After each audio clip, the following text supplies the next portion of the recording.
થાય એટલે બોર પડી જાય. આજનીઓ લાડવાનો વાત કરતે કરતે આજનીઓ લાડવાનો.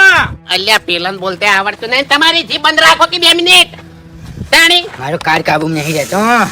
સરપંચ હા. આ વખત તમારું આંદોલન બહુ ભારે છે અને તમને કાઠું પડી જાય. તમને કહું તમારે બોર બનાવવાનો છે કે નહીં બનાવવાનો? વાઘુજી ઓપડો મારી વાત, આ બધા નાટક ના કરવાના હોય. બરાબર, મારી વાત સાંભળો. એટલે આ બધા આંદોલન ના કરવાના હોય. મેં અરજી મેલી છે. બરાબર, પૈસા પાસ થાય એટલે મસ્ત બોર આપણા ગામમાં બની જાય. હા, પૈસા પાસ થાય એટલે એમ બંડલ લઈ અને તિજોરીમાં જતું રહે. મેં ચિયા દાડે પૈસા તિજોરીમાં ગાલ્યા કહેજો મને. હા? હા તિજોરી મેલ્યા ના હોત ને તો આટલી ઘણા ગામમાં 2 બોર હેડતા હોત.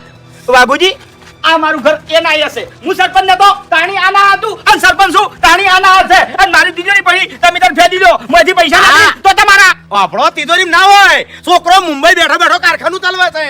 ચોથી તિજોરી પડ્યા હોય એ ભણી ગયો હશે, મફત નહીં જોઈએ. એ ભણ્યો કના પૈસેથી? અમારા પૈસેથી, અમારા ગામના પૈસેથી.